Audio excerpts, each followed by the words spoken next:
안녕하세요. 패스터리밋입니다. 오늘은 재시생들을 위한 영상을 준비해 보았습니다. 이번 시험에 안타깝게 떨어지고 다시 의지를 불태우고 있을 재시생을 위하여 작년 저의 재시 경험을 담아 만들었으니 참고해 주시길 바랄게요. 이렇게 5가지로 나누어 설명을 드릴 텐데요. 첫 번째는 자기 반성의 시간을 갖는 것입니다. 그리고 두 번째는 기본 강의가 아닌 압축 강의를 듣는 것입니다.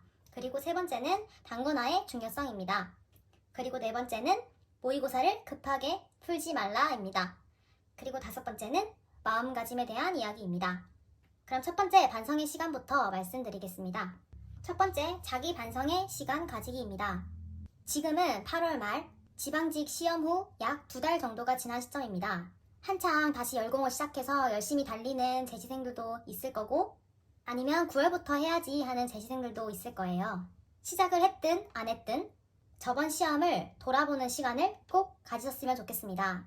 하루 정도 시간을 꼭 내셔서 저번 시험을 준비하는 동안 내가 게을리했던 부분이나 놓쳤던 부분, 또는 하지 못했던 것, 열심히 보지 않은 파트 등 자신이 부족했던 것을 돌아보는 시간을 꼭 가지셨으면 좋겠습니다.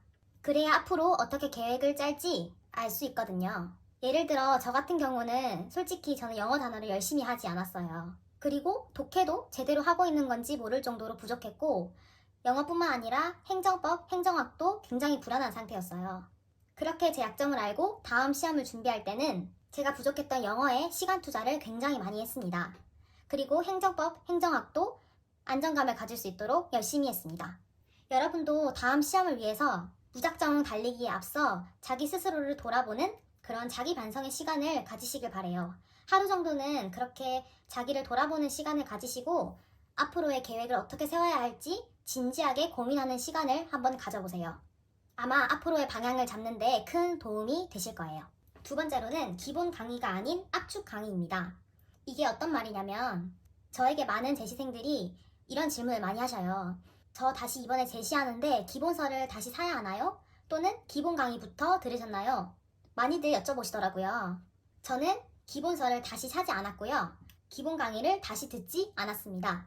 예외적으로 제가 부족했던 부분은, 예를 들어 국어, 문학 같은 부분은 제가 기본 강의를 그 부분만 들은 적은 있지만 전체를 봤을 때 저는 기본 강의를 듣지 않았고 압축 강의를 다시 들으며 전체를 정리하고 복습하고 회독했습니다. 기출도 새로 사지 않았고 작년 교재로 공부했습니다.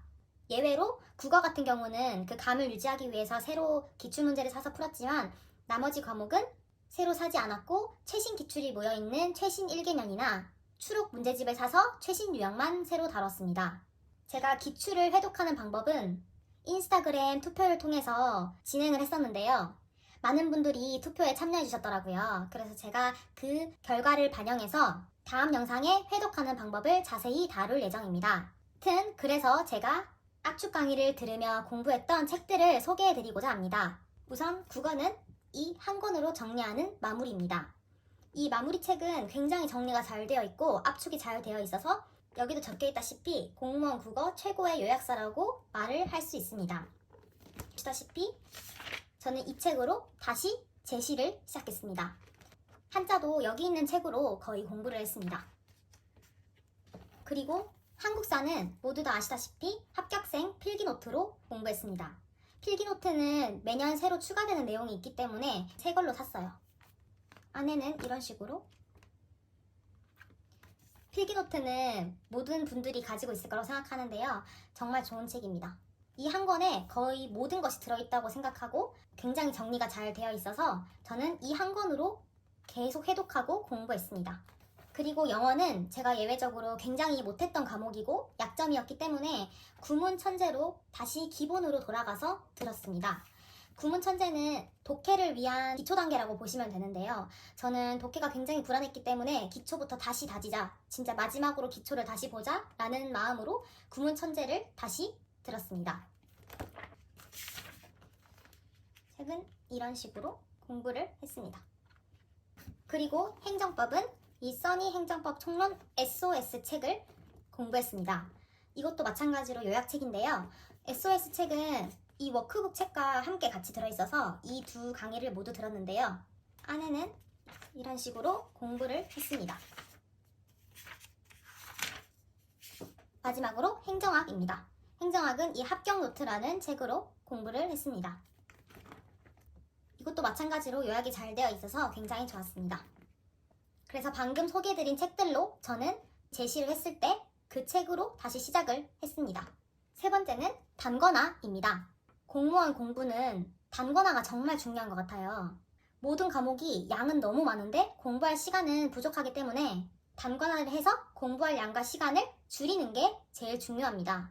과목마다 단권화할 책을 정하셔서 그 한 책으로 모든 걸 정리하겠다. 그런 마음으로 단권화를 하시길 바랍니다. 단권화하는 방법도 자세한 건 제가 다음 영상에서 과목마다 준비를 해드릴게요. 그럼 제 단권화 책들을 소개해드리도록 하겠습니다. 아까 제시할 때 시작했던 요약책들과 겹치는 부분이 많을 텐데요. 우선 국어부터 보여드릴게요. 국어는 아까 압축 강의와 마찬가지로 저는 이 마무리 책에 정리하였습니다. 이 마무리 책보다 마지막에 나온 더 얇은 책이 있지만 그 요약집은 너무 압축이 되어 있기 때문에 저는 적당히 요약되어 있는 이 마무리 책이 좋았습니다. 그래서 여기에 단권화를 했습니다. 영어는 핵심 문법 100포인트와 기적의 특강입니다. 이 100포인트의 문법을 모두 정리했습니다. 그래서 저는 이 책을 단권화하였고 이 안에 모든 걸 정리해서 이 한 권을 계속 해독했습니다. 그리고 단어는 이 기적의 특강에 정리를 했습니다. 그리고 한국사는 아까와 마찬가지로 이 필기노트에 단권화하였습니다. 다시 한번 보여드리면 이런 식으로 이 책에 모든 걸 정리한다고 생각하시면 돼요. 그리고 행정법은 아까 SOS 책 중에 필수 옳은 지문 워크북이라는 이 얇은 책에 단권화를 하였는데요. 안에 보시면 이런 식으로 중요한 건 표시하고 모르는 건 적고, 개인적으로 이 워크북은 제가 정말 애정하는 책이었습니다. 행정법이 어느 순간 흥미가 붙기 시작하면서 되게 재밌어졌거든요. 그래서 이 워크북 보는 게 굉장히 재밌었고 정리를 잘하고 싶다는 생각이 많이 들었습니다. 그래서 이 책이 저한테는 굉장히 소중한 책입니다. 워크북 책입니다. 그리고 마지막으로 행정학 책은 이 합격 노트에 단권화를 하였습니다.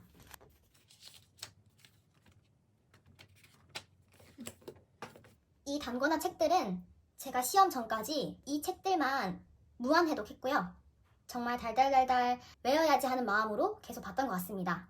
여러분들도 꼭 단권화 하셔서 전부 외울 순 없지만 다 외워보자라는 마음으로 꼭 해독하시기를 추천드립니다.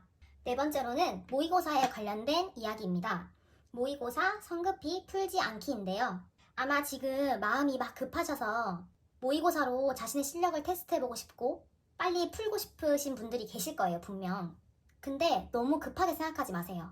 물론 지금 시간이 많이 남았다고 느슨하게 여유 부려서도 안 되지만 정말 실력이 뛰어나서 내가 모의고사를 풀 정도의 능력이 된다 하시는 분 아니시면 급하게 모의고사를 풀 필요가 전혀 없어요. 저도 공부할 때 실력은 되지도 않으면서 모의고사 빨리 풀고 싶고 막 그런 마음이 굉장히 컸어요. 그런데 막상 그래서 풀면 성적이 잘 안 나오잖아요. 그러면 굉장히 자신감만 떨어지더라고요. 모의고사라는 게 원래 잘 나오면 기분이 좋고 잘 안 나오면 기분이 안 좋아지는 그런 사람의 기분을 한순간에 좌지우지하는 거거든요. 그래서 벌써부터 그런 감정 낭비하실 필요 없어요. 정말 모의고사를 풀어야 할 때 내년 시험 전 1, 2개월 전부터 풀어도 충분해요. 그땐 어차피 모의고사만 주구장창 풀고 오답하고 그때는 기분이 상하든 말든 그런 거 신경 안 쓰고 어차피 쭉 달려야 돼요. 그러니까 단계를 잘 지켜서 차근차근 기초부터 탄탄하게 다지시길 바랄게요. 다섯 번째는 마음가짐에 관한 이야기입니다. 제가 제시 경험이 있는 경험자로서 조금 조언을 해드리고자 해요. 이번 시험에 떨어지고 나서 자존심 상하신 분들도 계실 거고 자신감이 많이 떨어진 분들도 계실 거예요. 열심히 했는데 왜 난 안 될까? 만약에 1년 더 했는데 또 떨어지면 어떡하지? 하는 그런 걱정과 불안한 마음이 아마 다들 있을 거예요. 하지만 그렇게 우울해지는 생각은 괜히 공부만 더 하기 싫게 만들고 내 자존감만 떨어뜨릴 뿐 스스로에게 아무런 도움도 되지 않아요. 어차피 이왕 시작한 거 끝장을 봐야 되잖아요. 이 공무원 시험을 누군가는 어떤 커다란 것을 포기하고 도전하는 일일 수도 있고 이 공무원 시험으로 인해서 앞으로의 내 인생이 확 바뀔 수도 있어요. 그러니까 남들도 다 하는 걸 나라고 왜 못할까 나도 할 수 있다 라는 그런 긍정적인 마음으로 내가 저번에 부족했던 것들을 이번엔 꼭 채워서, 또는 저번에 못했던 부분들을 이번에는 꼭 정복해서 이걸 해내보자, 그런 마음을 가지셨으면 좋겠어요. 그래서 이번에는 확실하게 점수를 만들어서 내가 정말 멋지게 합격하자, 이런 생각으로 그런 적극적인 마음을 가지실 필요가 있다고 생각해요. 저는 작년에 떨어지고 나서 이렇게 생각을 했었어요. 나 1년만 더 하면 할 수 있을 것 같은데? 솔직히 그게 무슨 자신감인지는 몰라도 제 작년 점수를 봐도 그런 자신감을 가질 점수는 아니거든요. 근데 뭔가 한번 실패를 해보니까 내 약점과 내 부족한 점을 보완하면 충분히 할 수 있겠다. 그리고 남들이 다 합격하는 거 나도 열심히 하면 할 수 있지 라는 그런 생각으로 저는 다시 도전했던 것 같아요. 그리고 저는 또 애매하게 합격선에 겨우 걸쳐서 합격하는 것이 아니라 그냥 1등 하자, 나는 그냥 잘해서 고득점 맞아서 1등 하자, 이런 생각으로 다시 공부를 시작했던 것 같아요. 물론 1등은 못했지만 그런 생각을 했기 때문에 고득점을 받을 수 있지 않았나 싶습니다. 원래 꿈은 크게 가지는 거예요. 그래서 정말 마음가짐이 중요하다고 생각해요. 어제까지는 불안하고 걱정이 가득했더라도 지금 이 영상을 본 이 시간부터는 나는 할 수 있다라는 긍정적인 생각만 하시고 내년에 합격하는 내 모습을 상상하면서 행복하게 공부하시기를 바래요. 오늘 이렇게 5가지 내용으로 재시생들을 위한 영상을 준비해 보았는데요. 많은 도움이 되셨으면 좋겠습니다. 그리고 여러분이 많이 기다리신 다음 영상은 영어 해독 방법과 단권화 방법에 대해서 알려드리려고 합니다. 인스타그램 투표에서 영어가 가장 많이 나왔거든요. 그래서 그 방법을 자세하게 영상으로 만들어 올게요. 오늘도 영상 시청해주셔서 감사드리고 코로나 조심하시고 항상 건강하시길 바랄게요. 안녕.